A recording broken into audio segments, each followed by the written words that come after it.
Hoje vamos falar sobre 1 Reis, capítulo 6, capítulo 7, capítulo 8 e capítulo 9. Estaremos hoje dando continuidade ao estudo de Reis dentro do reinado de Salomão. Vimos anteriormente de que forma Salomão ele vai assumir a sua posição como rei e as primeiras mudanças que ele fez, a estrutura do seu governo, como seria. E também falamos que um grande marco de Salomão seria a sua sabedoria, mas também um outro marco importante desse reinado é a própria construção do templo.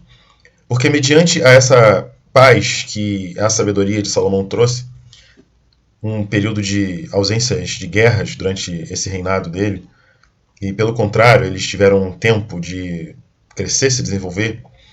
A sabedoria e inteligência que Salomão tinha era incomparável, a gente já viu isso anteriormente, o quanto ele escreveu muitos salmos, muitos provérbios, muita informação, falou sobre plantas, animais, enfim. Ele tinha um vasto conhecimento e isso era uma marca do seu reinado. Isso era visto, por todas as nações. A gente vai ver posteriormente um pouco mais sobre isso, mas basicamente hoje a gente vai falar sobre a parte estrutural, Vamos falar sobre o templo, aqui nesse capítulo 6. O foco a gente vai mostrar como é que foi a construção do templo e alguns acontecimentos, e algumas curiosidades desse aqui. Só a gente comparando com o tempo de reinado de Davi, a gente percebe que Davi foi marcado pelas suas conquistas militares. Eu até fiz uma comparação de como foi diferente a aceitação de Davi e até mesmo de Saul, que foi por uma grande vitória. Já aqui a gente vê que essa aceitação, essa afinidade que o povo tinha com Salomão foi justamente por conta da sua sabedoria. E esse aqui é o marco do reinado dele. Então hoje aqui, no capítulo 6, a gente vai conversar com calma sobre alguns pontos aqui. A gente vai ter muitas informações de como foi construído o templo.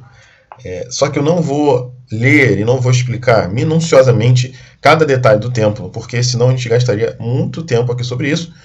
E conforme você fizer a sua própria leitura do capítulo 6, você vai poder enxergar e tentar imaginar, conforme o texto vai descrevendo, tentar imaginar como era isso. Mas eu vou aqui só trazer alguns detalhes, algumas informações sobre esse templo, só para a gente entender o tamanho e a proporção que era isso.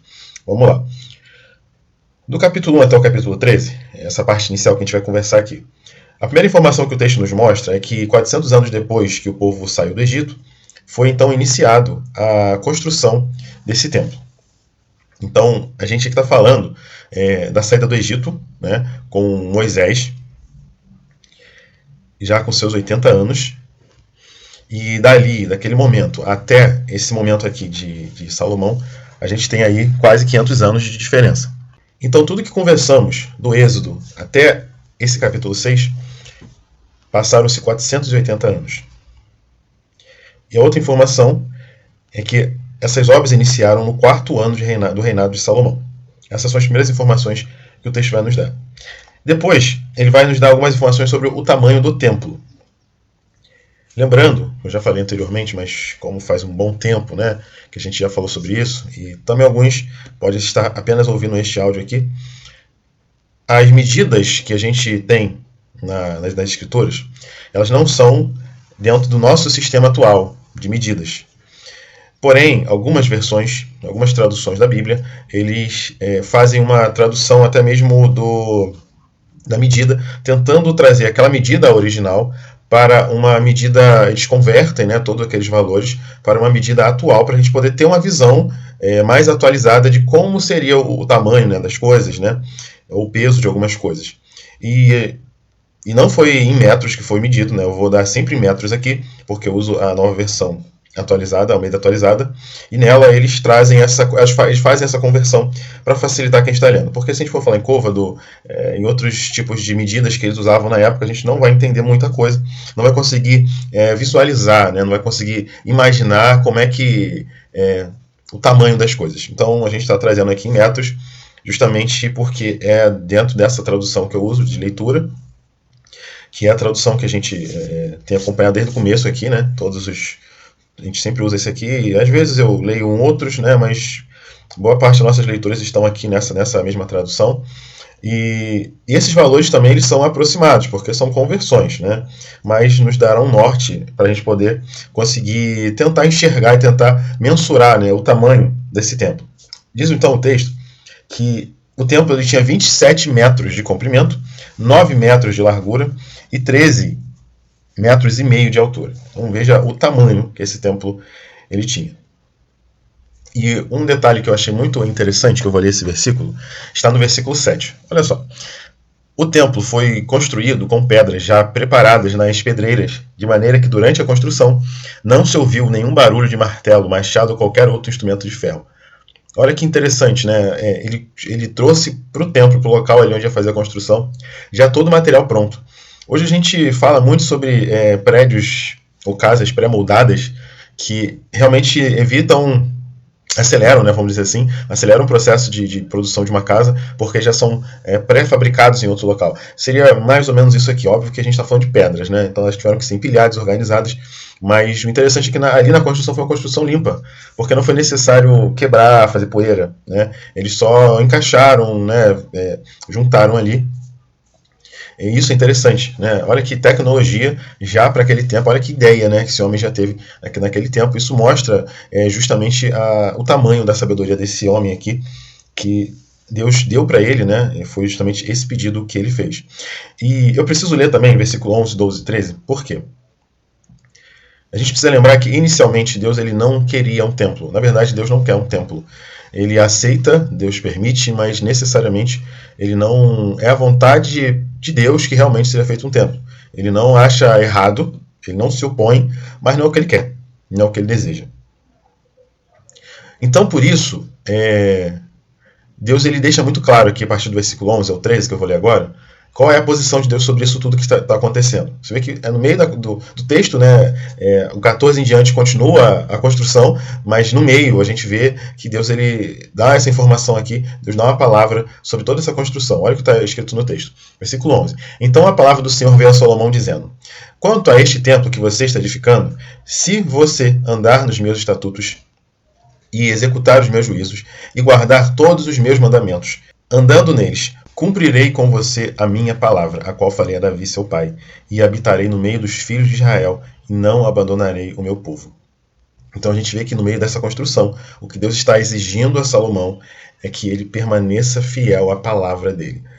Então, antes da gente se preocupar com templos suntuosos, com grandes coisas como essa, a nossa primeira preocupação precisa exatamente a ordem que Deus deu aqui. Guarda todos os meus mandamentos e anda neles.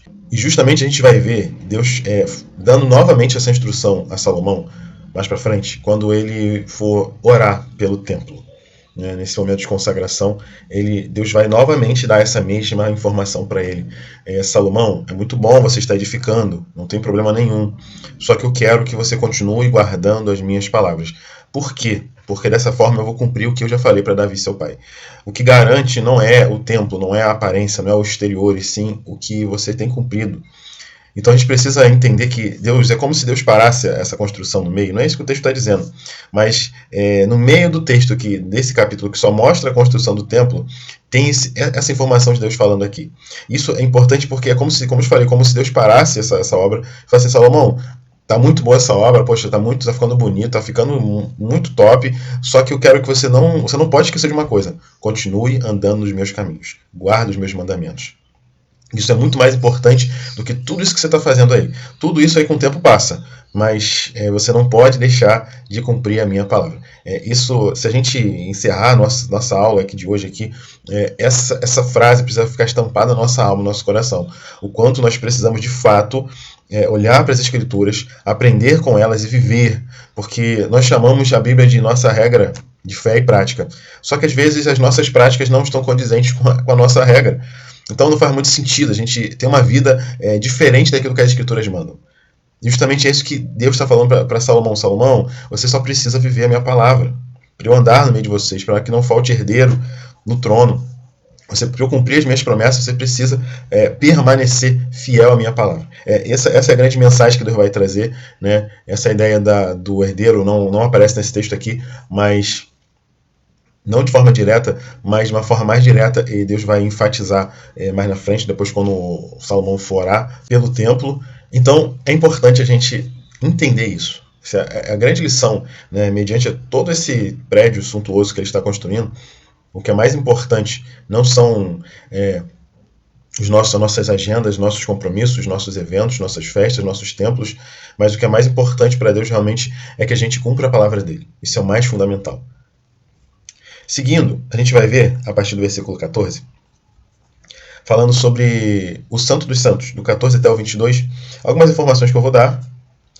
Primeiro ele vai dizer que o lugar santo tinha 18 metros de comprimento, e o Santo dos Santos ele era um cubo de 9 metros. 9 metros de comprimento, 9 metros de largura, 9 metros de altura. E ele revestiu todo o interior de ouro. É muito semelhante, a gente viu essa estrutura lá no tabernáculo. O tabernáculo também, na sua parte interior, o Santo dos Santos era revestido de ouro. A partir do versículo 23, e terminando no versículo 28, nós temos sobre os dois querubins. Diz que eles tinham 4,5 metros de altura, e suas asas tinham 2,25 metros.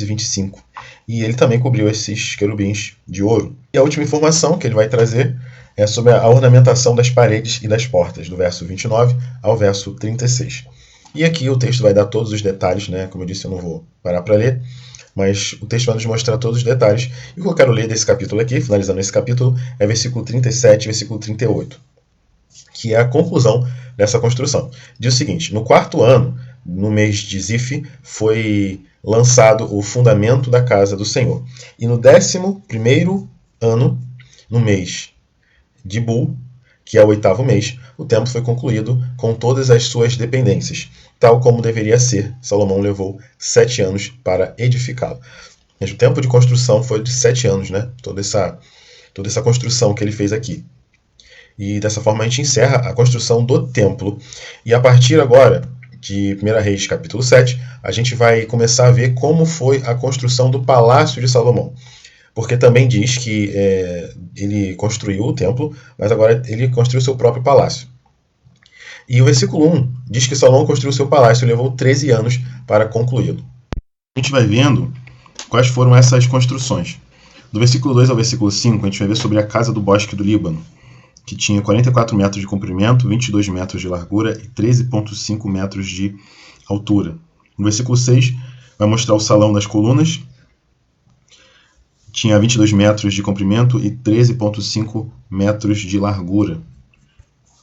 Depois tem o salão do trono, no versículo 7. E a partir do versículo 8 a gente vai ver a casa onde o Salomão e a sua esposa moraram. Né? Vai descrever como foi feita toda essa construção. A partir do versículo 13, a gente vai ver toda a parte de bronze. Toda a parte foi feita de bronze nessa construção. Diz assim, no versículo 13 e 14. O rei Salomão enviou mensageiros que trouxeram de Tiro um homem chamado Irão. Ele era filho de uma viúva da tribo de Naftali, e o pai dele, já falecido, era um homem de Tiro que trabalhava em bronze. Irão era cheio de sabedoria, de entendimento e de ciência para fazer todo tipo de trabalho em bronze. Ele se apresentou ao rei Salomão e fez toda a sua obra. E a partir daqui a gente vai ver tudo o que esse homem fez. Todos os trabalhos de bronze que ele fez. A gente vai vendo que ao longo desse capítulo, os próximos versículos, ele vai justamente mostrar tudo o que ele fez. Mas aqui no final do versículo 40, a gente vai ver, e até o versículo 45, a gente vai ver tudo o que ele fez. Então eu vou ler que aqui já vai ter o resumo de tudo que ele fez. Se a gente for ler anteriormente, né, todos os outros versículos vão mostrando os detalhes, os tamanhos, as dimensões, mas aqui a gente tem um resumo de tudo que ele fez. Final do versículo 40 diz assim: E assim ele terminou de fazer toda a obra para o rei Salomão, para a casa do Senhor. As 2 colunas, os 2 capitéis redondos que estavam no alto das 2 colunas, as 2 redes para cobrirem os 2 capitéis redondos que estavam no alto das colunas, as 400 romãs para as 2 redes, isto é, 2 fileiras de romãs para cada rede, para cobrirem os 2 capitéis redondos que estavam no alto das colunas, os 10 suportes e as 10 pias sobre eles, o mar de fundição, que era um tanque, né, de metal fundido, de bronze, com os 12 touros por baixo, os caldeirões, as pás e as bacias. Então, todos esses foram os utensílios que ele fez. Diz que todos esses utensílios o Irão ele fez para o rei Salomão, para a casa do Senhor. Eles eram bronze polido, né? Tudo muito bonitinho, brilhoso, tudo muito bem trabalhado, porque o próprio texto diz o quanto Ele era um homem detalhista, né, inteligente e bom no que ele fazia. E olha o que diz no versículo 48. Salomão também mandou fazer todos os utensílios do santo lugar do Senhor. O altar de ouro e a mesa de ouro sobre o qual estavam os pães da propiciação, os candelabros de ouro finíssimo, 5 à direita e 5 à esquerda, diante do Santo dos Santos, as flores, as lâmpadas e as tesouras para cortar pavios, também de ouro, também as taças e apagadores, as bacias e recipientes para o incenso e os braseiros de ouro finíssimo, as dobradiças para as portas da casa interior, que é o Santo dos Santos, e as das portas do lugar santo do templo, também de ouro. Então, tudo foi feito muito detalhado, né? Muitos elementos, eles são dentro do que Deus havia ordenado para o tabernáculo, né? Essas divisões, a gente viu muito sobre essas divisões lá atrás. E versículo 51, encerrando esse capítulo aqui, diz que quando o rei Salomão terminou toda a obra que fez para a casa do Senhor, trouxe as coisas que Davi, seu pai, havia dedicado, a prato, ouro, os utensílios. Salomão pôs tudo isso entre os tesouros da casa do Senhor. 1 Reis, capítulo 8. Então aqui a gente já viu que foi construído o templo, já foi feito tudo. Agora, faltava o mais importante, né? Que é justamente a presença de Deus. Com isso, Salomão ele manda trazer a arca, obviamente, né, carregado pelos sacerdotes. E a partir do versículo 10, olha o que o texto vai nos dizer. Quando os sacerdotes saíram do santuário, uma nuvem encheu a casa do Senhor, de maneira que os sacerdotes não puderam permanecer ali para ministrar por causa da nuvem, porque a glória do Senhor encheu a casa do Senhor. Então Salomão disse: o Senhor declarou que habita em trevas espessas. Na verdade, edifiquei uma casa para a tua morada, lugar para a tua eterna habitação. Então, agora, depois deles construírem todo esse templo suntuoso, bonito, belo, agora trouxeram Deus para dentro do templo. Salomão aqui ele vai falar com o povo, justamente lembrando tudo que Deus havia feito, o quanto as promessas de Deus estavam se cumprindo naquele momento ali, aquilo que o pai dele havia planejado, desejado inicialmente, mas que apenas com Salomão que isso vai realmente, né, de fato acontecer. A partir do versículo 22, a gente vai ver uma oração muito bela que Salomão faz para Deus. Ela vai do versículo 22 ao 53. É uma oração bem longa. Eu não vou ler ela inteira, mas gostaria muito de fazer isso, porque essa oração ela é espetacular. Mas eu preciso ler alguns versículos dela, e o restante eu vou apenas comentar. Mas eu vou tentar ler uma boa parte dessa oração, porque ela é importante. Eu sei que você já leu, né, na sua leitura particular, mas eu preciso ler aqui, porque aqui a gente lê e já vai comentando algumas coisas. A partir do verso 23, diz assim: Ó Senhor, Deus de Israel, não há outro como tu, em cima nos céus nem debaixo da terra. Tu guardastes a aliança e a misericórdia aos teus servos, que de todo o coração andam diante de ti. Cumpriste para com o teu servo Davi, meu pai, o que lhe prometeste pessoalmente e disseste, e pelo teu poder o cumpriste, como hoje se vê. Então aqui a gente vê que inicialmente ele engrandece o Senhor, né? Salomão ele entende que Deus ele tem sido fiel com a família dele.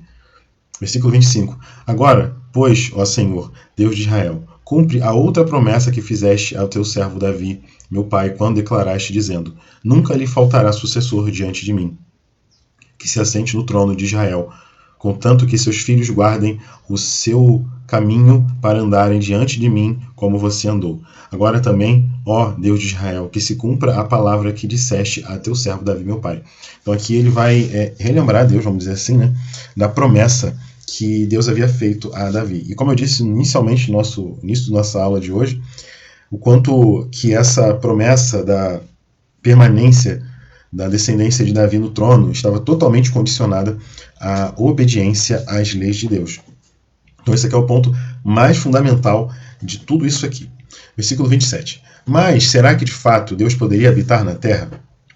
Eis que os céus e até o céu dos céus não podem conter, muito menos este templo que eu edifiquei.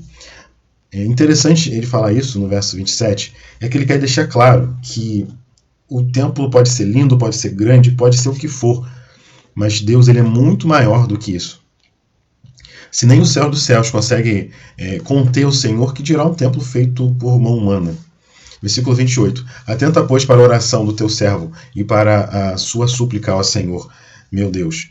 ouvindo o clamor e a oração que faz hoje o teu servo diante de ti. Que os teus olhos sejam abertos noite e dia sobre este templo, sobre este lugar o qual disseste, o meu nome estará ali, para ouvires a oração que o teu servo fizer neste lugar. Ouve, pois, a súplica do teu servo e do teu povo de Israel quando orarem neste lugar. Ouve no céu o lugar da tua habitação, ouve e perdoa. A gente vê que, mesmo fazendo um grande templo, ele entende que Deus não habita necessariamente ali, porque não pode conter. Ali contém uma fração da glória de Deus, mas Deus, com a sua totalidade, na verdade é impossível que Deus habitasse somente ali. Mas Deus ele escolheu, e falou isso, que ele escolheria um lugar para ele realmente, para ele habitar, mas não no sentido de Deus repousar somente naquele local, mas onde estaria o nome dele. E por isso, o texto aqui que a gente leu termina dizendo que para Deus ouvir a oração que era feita naquele lugar, né? E justamente ouvir e perdoar. E eu não vou ler todos os próximos versículos, mas basicamente os seus parágrafos aqui daqui para frente, eles vão sempre pedir a Deus de alguma forma que Deus ele venha intervir em algum tipo de situação. Ele vai dar algumas situações aqui e pede para que de alguma forma Deus ele venha agir dentro daquela situação mediante a oração que a pessoa fizer, né? E o que eu vou destacar, que eu acho muito interessante, é porque de alguma forma, quer dizer, de certa forma, Salomão ele ora por nós que, pelo menos digo eu, que não sou de origem judaica, a partir do versículo 41. Também é um estrangeiro que não for do seu povo, de Israel, porém vier de uma terra distante, por amor do teu nome, porque ouvirão do teu grande nome e da tua mão poderosa e do teu braço estendido, e orar voltado para este templo. Ouve tu nos céus, lugar da tua habitação, e faze tudo o que o estrangeiro te pedir, a fim de que todos os povos da terra conheçam o teu nome, para te temerem como teu povo de Israel, e para saberem que este templo que eu edifiquei é chamado pelo teu nome. Interessante, né? Então ele está dizendo que até o estrangeiro que ouvir o nome de Deus e orar com o braço estendido, né? Ou seja, com seu coração voltado para esse local, Deus iria então ouvir a oração. Isso seria um grande testemunho. E aqui eu abro um parênteses que a gente vê o quanto que a missão, né, que a igreja tem hoje de anunciar a todos os povos já está estampada nas Escrituras desde o começo. Não é aqui que começa a se falar de missão, de outros povos sendo alcançados, mas a gente vê aqui claramente que aqui é um desses pontos que nós vemos Salomão entendendo que o mundo precisa de Deus. Não existe um povo somente para um povo. Eles são agraciados por ter sido chamados por Deus, mas todas as nações precisam conhecer o Senhor. Então, ele vai continuando essa oração aqui até o versículo 53. Depois, Salomão, a partir do versículo 54, ele vira e vai abençoar o povo, né? Ele vai dar uma bênção para eles, e a partir do verso 63 até o fim, são as conclusões e o final de toda essa solenidade, nesse momento de festa, de alegria que eles tiveram, de oração. E aqui encerra essa consagração aqui. 1 Reis, capítulo 9. Então, depois de tudo isso que aconteceu, Deus ele vai aparecer para Salomão e vai dizer o seguinte, versículo 3. Ouvi a sua oração e a súplica que você fez diante de mim. Santifiquei o templo que você edificou, a fim de pôr ali o meu nome para sempre. Os meus olhos e o meu coração estarão ali todos os dias. Se você andar diante de mim como fez o seu pai Davi, com integridade de coração e com sinceridade, fazendo tudo o que lhe ordenei e guardando os meus estatutos e os meus juízos, também confirmarei o trono de seu reino sobre Israel para sempre, como prometi a Davi, seu pai, dizendo: nunca lhe faltará sucessor ao trono de Israel. Porém, se vocês ou os seus filhos se afastarem de mim e não guardarem os meus mandamentos e os meus estatutos que eu lhes prescrevi, e se servirem outros deuses e os adorarem, então eliminarei Israel da terra que lhe dei, e lançarei para longe da minha presença este templo que santifiquei ao meu nome. E Israel virá a ser motivo de provérbio e de escárnio entre todos os povos, e todo aquele que passar por este templo, agora tão exaltado, ficará espantado e zombará, e perguntarão: por que o Senhor fez isso com esta terra e este templo? E a resposta será: porque deixaram o Senhor seu Deus, que tirou da terra do Egito os seus pais, e se apegaram a outros deuses, e adoraram e o serviram. Por isso o Senhor trouxe sobre eles todo este mal.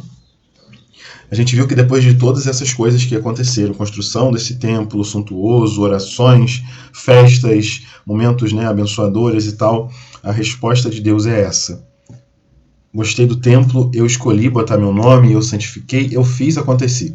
Mas cabe a vocês ainda se manterem fiéis aos meus mandamentos, às minhas leis.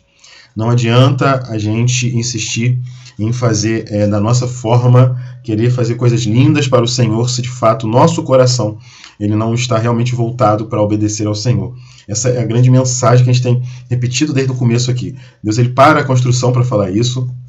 A própria oração de Salomão tem essa informação, e o que Deus vem falar, de tudo. Eu ouvi o que você fez, a oração que você fez, Salomão. Eu gostei da oração, gostei do tempo, tá tudo muito bonito, festa bonita, amém. Só que você precisa continuar sendo fiel a mim. Não adianta a gente fazer um exterior muito lindo, muito suntuoso, aquela coisa toda, se de fato meu coração não está transformado, se eu não sou uma nova criatura realmente voltada para as coisas de Deus. Essa é a reflexão que a gente tem que fazer. A gente não... Nós podemos fazer coisas maravilhosas para o Senhor, mas o que de fato vai agradar o coração do nosso Deus é ser fiel a Ele, é ser fiel à sua palavra. Esse é o maior fundamento que a gente precisa estar firmado na nossa vida. E por isso que eu insisto em fazer esses áudios, eu insisto em continuar estudando aqui com vocês. Eu não sou o maior conhecedor, se existir uma falha nos meus ensinos, que Deus nos perdoe e nos mostre o caminho correto, mas eu me dedico ao máximo a trazer a informação bíblica como ela está, sem ficar criando muita firula em cima disso, porque é o que o texto fala, é o que Deus está cobrando. Desde o começo, Deus só pede fidelidade ao seu povo. Deus só pede que a gente permaneça fiel à sua palavra. Esse é um fundamento importantíssimo. A gente pode falhar, e vamos falhar sim. Vamos até entender alguns textos errados no caminho. Isso é natural, somos humanos, somos limitados. Mas a nossa busca precisa ser fazer exatamente conforme o Senhor mandou, ou buscar intensamente viver essa realidade. Essa tem que ser a nossa busca, essa tem que ser a nossa intenção. Porque não adianta a gente fazer muita coisa para Deus, não adianta a gente construir templos, não adianta a gente fazer muitas festas, não adianta a gente fazer um mover muito lindo, uma tarde de alegria, um dia de alegria, uma semana de alegria. Não adianta se tudo isso não estiver acompanhado de um coração obediente à palavra de Deus, a verdadeira palavra de Deus. Não um evangelho fajuto, um evangelho coach, um evangelho motivacional, mas aquele evangelho que realmente nos faz refletir e pensar: será que estou fazendo a vontade de Deus? Será que os meus atos, meus pensamentos, será que as minhas ações, elas correspondem a uma vida cristã de verdade? Será que realmente estou vivendo aquilo que Deus quer que eu viva? Será que eu estou sendo aquela pessoa que Deus quer que eu seja? Será que eu estou sendo o marido que Deus quer que eu seja? Será que eu estou sendo a esposa que Deus quer que eu seja? Será que eu estou sendo o filho, eu estou sendo a mãe, o pai, eu estou sendo o funcionário, eu estou sendo o empregador? Será que eu estou sendo o governante? Será que eu estou sendo o profissional que Deus quer que eu seja para essa nação? Será que de fato isso está acontecendo? Porque a gente precisa entender que a nossa vida cristã, ela não está separada da nossa vida secular. Não existe uma vida cristã e uma vida secular. Na verdade, o cristão e a vida secular dele, eles se fundem. Nós somos uma coisa só.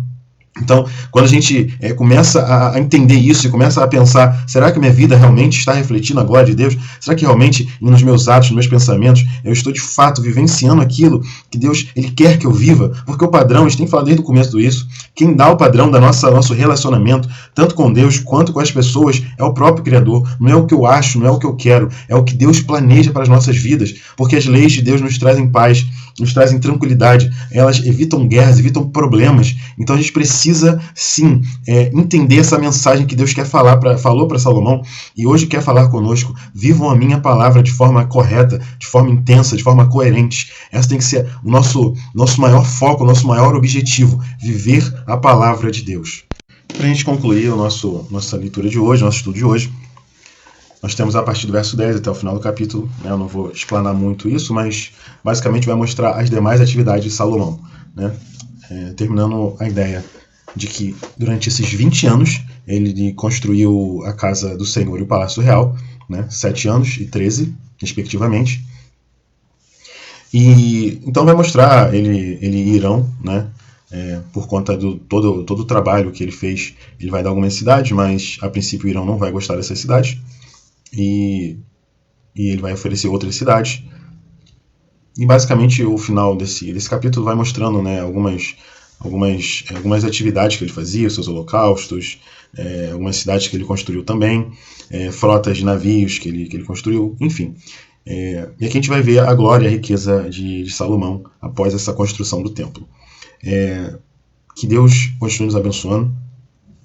Hoje tivemos uma palavra muito direcionada à obediência à lei de Deus, e é importante realmente a gente pensar sobre isso, a gente refletir sobre isso, que hoje seja o seu motivo de oração, que hoje você, ao terminar essa lição, eu às vezes faço uma oração, mas eu te encorajo, hoje, ao terminar esta aula, esta lição, você mesmo ore ao Senhor e peça que Deus ele te ajude a entender a palavra dele, te dê coragem de viver a palavra dele. Porque muitas das vezes a palavra do Senhor ela nos é, a princípio, pesada e difícil, porque ela vai contra a nossa própria natureza humana, a nossa natureza caída, a nossa natureza pecaminosa. Mas que hoje Deus ele venha te encorajar. Essa tem que ser o motivo da tua oração hoje. Que Deus te dê coragem para que você consiga cumprir a palavra de Deus, entenda e viva aquilo que Deus ele tem te ensinado através das Escrituras. Que Deus te abençoe, que Deus guarde a sua casa, a sua família, em nome de Jesus.